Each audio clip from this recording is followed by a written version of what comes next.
Professor Paulo Suliani, então, hoje também para os internautas do YouTube, www.youtube.com/Carmela Gruni, ou Estado de Direito, o novo Estatuto Legal dos Crimes Sexuais. Fica à vontade, professor, se quiser falar em pé, como preferir. Obrigado, Carmela. Boa noite a todos, senhoras e senhores. Inicialmente agradecer a Carmela pelo convite. De fato, somos colegas e amigos desde o tempo da faculdade. Eu acompanhei a Carmela quando ela era responsável pelo jornal do Centro Acadêmico, lá na PUC, naquele espaço restrito, já num ativismo, um ativismo pela justiça, pela informação, e hoje está aqui o Estado de Direito internacionalmente divulgado. Para mim é uma honra estar aqui, como amigo, como estudante, como militante também do direito. Agradecer a vocês todos. Eu sei que é difícil o terceiro turno, começa às 18h30, a gente continuar estudando, a gente continuar aprendendo, e podíamos todos estar em casa tomando um café, mas tomemos o café aqui e melhoremos um pouco o nosso conhecimento. O tema é difícil, crimes sexuais, sexualidade sempre é um tema difícil. Um sociólogo, um psicólogo, qualquer pessoa, um leigo numa mesa de bar, há debate sobre sexualidade, e isso vem desde a essência humana. Isso não foge ao direito, o direito tenta acompanhar a sociedade, tenta regular a sociedade. Vamos tentar fazer algumas críticas aqui, se isso é pertinente ao direito penal. Vamos voltar então um pouco para que tenhamos a circunferência do núcleo do estudo. A sexualidade, eu já antecipo aqui, eu vou falar palavrões. A masturbação, espero que ninguém se incomode com essa palavra, sexo anal, sexo vaginal. O nosso legislador se incomodou e não usou essas palavras. O legislador de Portugal, de Espanha, usou. Então, só ali já vemos a complexidade do tema. Schopenhauer, um grande pessimista, ele dizia que ele concebeu o mundo como vontade. O mundo é feito a partir da vontade do ser, do indivíduo.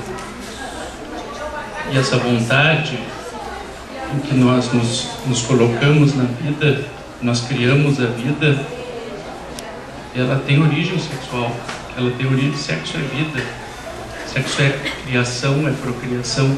Essa vontade, então, é vinda daquele instinto sexual. Para Schopenhauer, infelizmente, o grande pessimista, ela se esvazia com a morte, então estamos todos destinados a morrer, coloquemos nossa vontade onde queiramos. Depois dele veio, o interessante dele, por isso que eu trouxe, é que ele começou a ver a sexualidade como esse elemento de vontade, de força de vida, mas direcionou para a morte. Nietzsche, posteriormente a ele,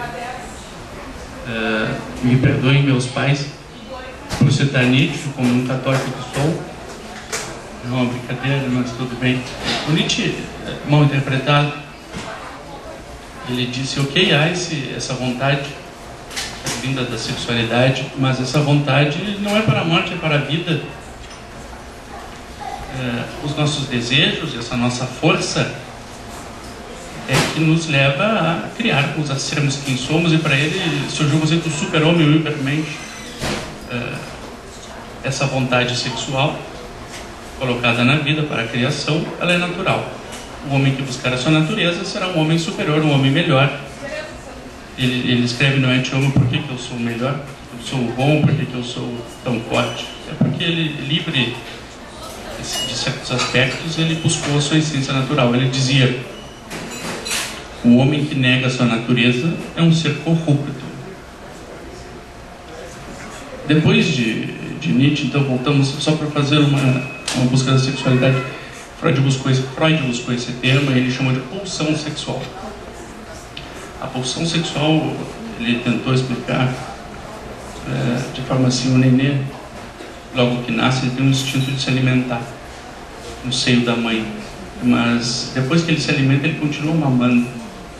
O nenê às vezes mama para dormir, já saciado. Por quê? Porque ele já começou um prazer. Esse prazer, então, oral o leva para a vida também. E para Freud esse prazer, inicialmente oral, depois tem as outras fases, a fase oral, a fase anal, etc. Essa pulsão sexual é um instinto de vida. Aí entra um mal-estar da civilização que nem sempre podemos mamar, às vezes temos que trabalhar, às vezes temos que estar ouvindo uma palestra de noite. Então,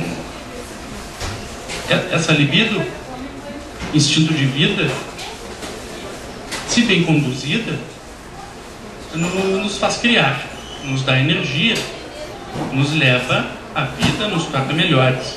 Essa libido, se mal conduzida, pode ser reprimida, pode trazer uma neurose, um recalque, ou sublimada. Ok, resolvendo essa questão inicial da importância da sexualidade e sua relação com o indivíduo, eu trago aqui Hannah Arendt, em A Condição Humana. Ela diz que o domínio da sexualidade é, em resumo, o domínio da alma. Daí o interesse histórico do poder em controlar essa atividade. O homem, inicialmente, gregário, o homem coletava, caçava, a mulher coletava, e descobriu a agricultura. Antes da agricultura não tinha, porque todos eram tudo era de todos e todos eram de todos. De certa maneira, não havia necessidade de saber quem era filho de quem. Depois que descobriram a agricultura, a primeira profissão do mundo, que não é a prostituição, é a agricultura, a primeira profissão do mundo, os homens começaram a se afastar. Essa parte de terra é minha, aquela parte de terra é tua, o produto dessa terra é minha. Iniciou o conceito de propriedade da terra, propriedade do alimento. Se alguém não estiver me ouvindo, me avise, por favor. O que eu preciso para tirar mais extrato da terra? Mais mão de obra, mais filhos? Como eu sei que são os meus filhos e não os filhos do outro? Porque eu sei que são os filhos da minha mulher. Conceito de propriedade, os meus filhos. E aí começou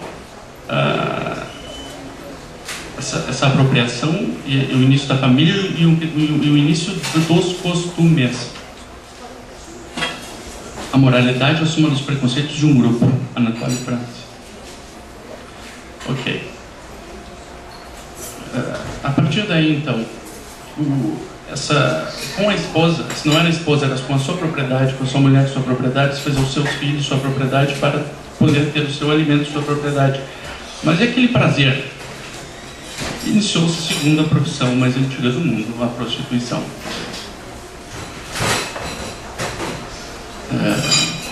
Na Babilônia Antiga existia um templo em que nenhuma mulher podia casar antes de ir para esse templo, ser escolhida por um homem, ter com ele atividade sexual, a partir daí podia casar. As mulheres mais feias passavam anos nesse templo e não podiam casar.